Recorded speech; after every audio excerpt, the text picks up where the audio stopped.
Hi, hello, and welcome to day 2 of Vlogmas. If you don't know me, my name is Rose, and I am on a health and wellness journey. So if you wouldn't mind giving me a like, dropping a comment, hitting the subscribe button, it really helps me out. So today I really wanted to talk about starting over and setting expectations when you've had to readjust, recalibrate, start from scratch, and how to kind of help you through that. So starting over, starting new is so overwhelming. And I think for so many people, we start out with, I want to change everything, start to finish. I'm going to be 100% the new me. And for a lot of people, that is not sustainable.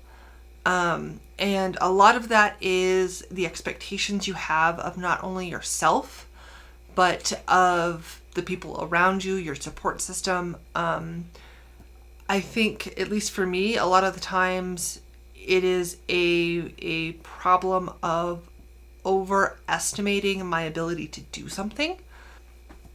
But let's be real. Sometimes it has to happen. It needs to happen. It is a breath of fresh air. And it doesn't mean you failed. I know a lot of the times, especially when talking about a health situation, that it feels like an absolute bomb went off and you feel like you failed. But that's not necessarily the case. It's an opportunity to take what you've learned and then apply it to a different approach. When you're starting fresh, it feels so good to make all of these big, grand plans, set these huge goals that are lofty and that are dramatic. And the reality is, oftentimes we need to start small. We need to start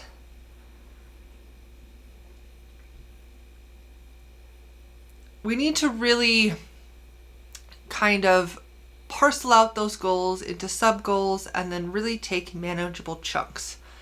So the first thing is really setting your expectations. And like I just said, the first thing is really starting small. So set your yearly goals, set your 5-year goals. Fantastic. That is something to work towards. For me, I like setting 1 to 3 month goals. That way it is in a manageable chunk for me to really get started. Things like, 1 to 2 pounds a week, or, my carb intake goal is X amount for this next 2 weeks, or my goal is X amount of time on a treadmill to kind of get my body used to progress, right? For me, like the big goals are fine and dandy. Clearly, with my Kanban board back there, I'm not afraid of overloading my plate. However, that doesn't necessarily translate into what I'm currently working on. I like to start small. I like to set monthly goals.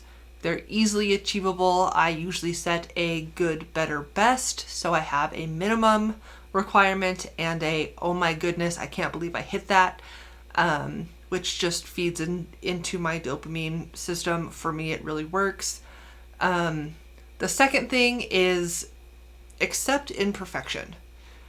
Just because you fell off the wagon and you had something that you weren't supposed to have according to the goals or the rules you've set for yourself, does not mean that you failed.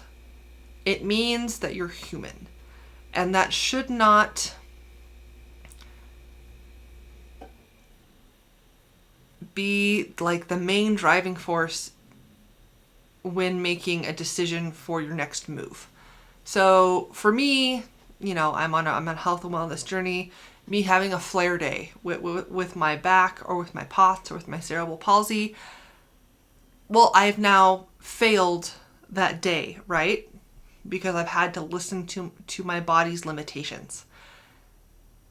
Well, I didn't fail. I've now learned something. I learned that whatever I did the day before contributed to what's happening now, and I need to then adjust what I am doing to make it sustainable. Because I mean, that is the name of the game, is the the ability to keep going despite what's going on. Because apparently my brain is having trouble with words today. So, embrace the imperfections. You don't have to be perfect. As long as you're still striving to be a better version of yourself that you are happy with,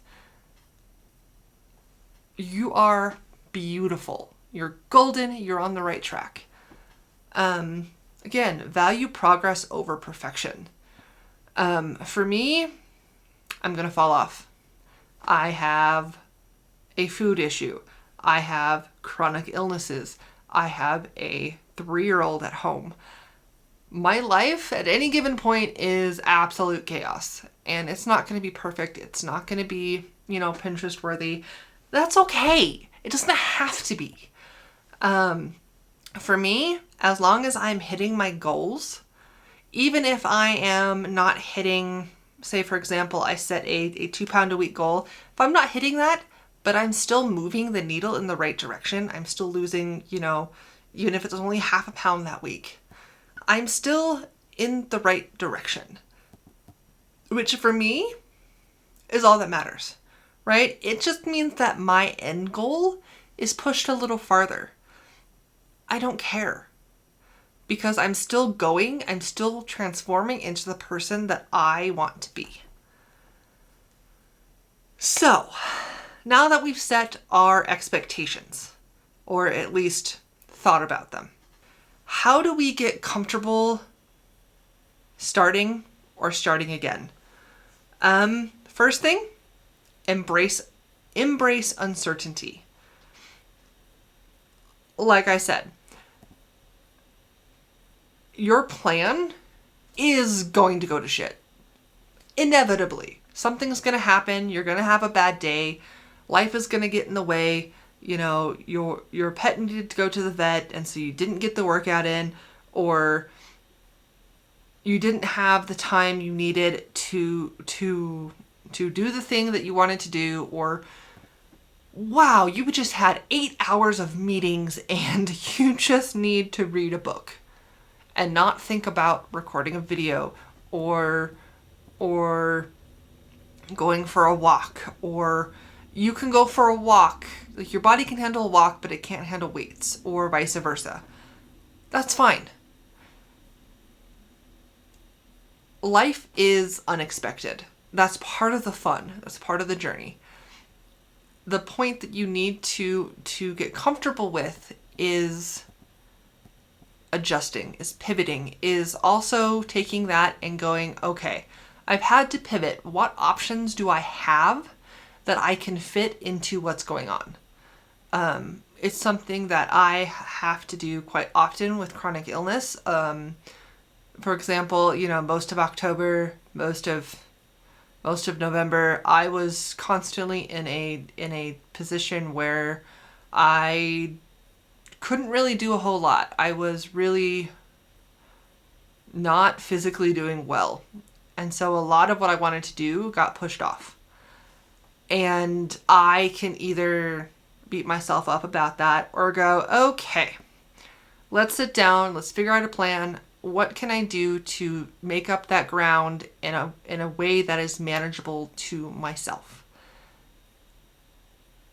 So plan for that uncertainty. Give yourself options. If you can't go for 2 45-minute walks, can you fit in one of the 45 and then 15, or a session of weights instead of cardio? Or if you don't really have time for either, can you carve out, a walk in your neighborhood? Or can you find a YouTube video to do exercises in your living room? Things like that. Give yourself some options for when plans fall through, you still have a way to move forward. find your support system. For me, my support system is my husband, my mother and my grandmother, and my husband's grandmothers. They are my support system. They're the people that I share my good news with. They're the people that I lean on when times are tough. And they're my loudest cheerleaders. My daughter also is in there, but like she's 3, so she's more just hyped that everyone else is hyped. But I appreciate the I love yous, which is a huge support for me mentally. So find your support system. Surround yourself with people who are going to be your loudest cheerleaders, who are going to be the people whistling and screaming in the background and making you feel embarrassed. Those are the people that are going to hang with you no matter what. If you can, find a support system that is full of people of where you want to be.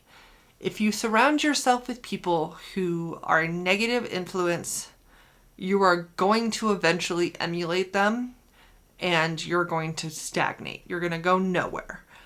So if you can find a community, a support group, whatever, people to check in with, Discord is a great source for that, Facebook groups, what have you, find your people. Find the people that are going to encourage you to make yourself be a better version of who you are now, to be who you want to be in the future, and do all of that good stuff.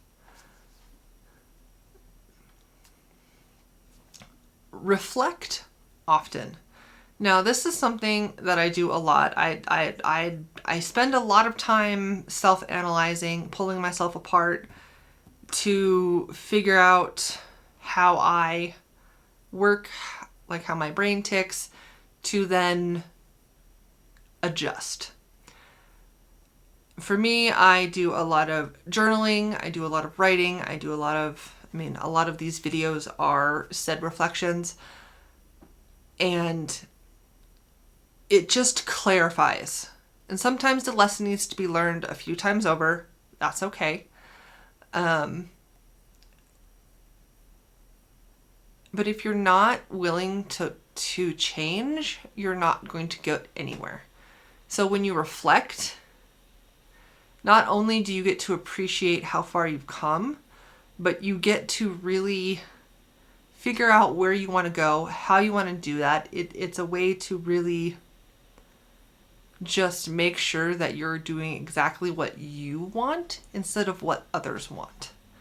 Which is super important because you're living your life for you. You're not living it for anyone else.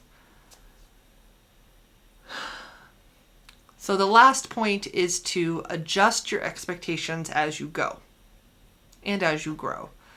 So if you have set a plan and you're realizing, wow, this plan really isn't what I want anymore, well, sit down and change it. There is no timeline. There is no you have to wait till the Monday or till the first of the month. If it's not working for you, you shouldn't be doing it. Change it, adjust it, figure out what about it isn't working. Reflect. Make a new game plan. If it's, say for example, how you're tracking your progress.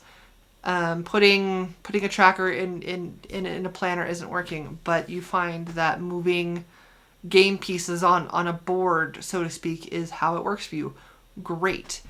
If you've started your journey and you're like, I want to lose 100 pounds, I want to be down to X weight in X time, and you're now realizing, well, I really don't need to lose all that weight. I'm really happy at my current weight, or in another 15 pounds, or wow, my health is really not where it needs to be and I actually need to push that goal farther. Do it. Sit down, readjust your goals, parcel them out into small pieces that will work for you, and then execute. There is no right way to do it. What works for me may not work for you, but you got to start somewhere. Closing thoughts. It's okay to feel absolutely stupid getting started. To feel like you don't know what you're doing, you feel stupid, it feels silly, you feel self-conscious. That's okay.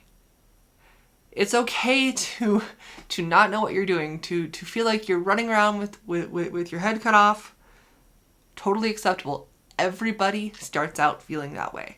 Well, I mean, there might be a few that don't, but like the majority of us don't have that level of competence.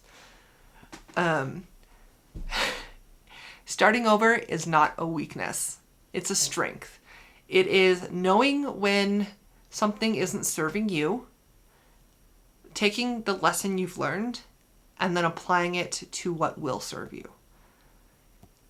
Think of it, I would hope that you would think of it as an opportunity to really get to know yourself better, get to impact others in a more positive way, and really